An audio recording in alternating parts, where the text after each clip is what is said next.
പിരമിഡുകൾ എന്ന് കേട്ടാൽ നമുക്കെല്ലാവർക്കും ഓർമ്മ വരുന്ന ആദ്യത്തെ രാജ്യം ഈജിപ്ത് തന്നെയാണ്. ഈജിപ്റ്റാണ് ലോകത്തിൽ ഏറ്റവും കൂടുതൽ പിരമിഡുകൾ ഉള്ള രാജ്യം എന്നാണ് നമ്മളിൽ പലരും വിശ്വസിച്ചിരിക്കുന്നത്. എന്നാൽ ലോകത്ത് ഏറ്റവും പിരമിഡുകൾ ഉള്ള രാജ്യം ഈജിപ്റ്റ് അല്ല. ഈജിപ്തിൻ്റെ അയൽരാജ്യമായ സുഡാനിലാണ് ഏറ്റവും കൂടുതൽ പിരമിഡുകൾ ഉള്ളത്. ഈജിപ്തിൽ 130 മുതൽ 140 പിരമിഡുകളാണ് ഉള്ളതെങ്കിൽ സുഡാനിൽ അത് 255 മുകളിലാണ്.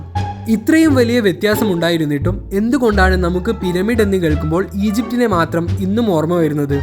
ഇതിന് കാരണം ഈജിപ്തിലെ ഗിസ പിരമിഡുകളാണ്. നമ്മൾ പലപ്പോഴും ചിത്രങ്ങളിലും മറ്റും കാണുന്നത് ഈ വലിയ ഗിസ പിരമിഡുകളെയാണ്. ഗിസ പിരമിഡുകൾ പൊതുവെ വളരെ വലുതും ശാസ്ത്രീയപരവുമായി അത്ഭുതമുളവാക്കുന്നവയുമാണ്. അതുകൊണ്ട് തന്നെ ഈജിപ്തിലെ ഗിസ പിരമിഡുകൾ ലോക അത്ഭുതങ്ങളിൽ തന്നെ ഒന്നാണ്. പക്ഷേ സുഡാനിലെ പിരമിഡുകൾ പൊതുവെ ചെറുതും മറ്റുമായതുകൊണ്ട് അവിടെയുള്ള പിരമിഡുകൾ അത്രയധികം ലോകശ്രദ്ധ പിടിച്ചു പറ്റിയിട്ടില്ല. എന്നിരുന്നാലും പിരമിഡുകളുടെ തറവാട് എന്നറിയപ്പെടുന്നത് സുഡാൻ തന്നെയാണ്. ഇതുപോലുള്ള ഇൻട്രസ്റ്റിംഗ് ഫാക്ട് ഡെയിലി ലഭിക്കാനായി ചാനൽ ഇപ്പോൾ തന്നെ സബ്സ്ക്രൈബ് ചെയ്യുക. ഇഷ്ടപ്പെട്ടാൽ ലൈക്ക് ചെയ്യുക, ഷെയർ ചെയ്യുക. Thank you for watching.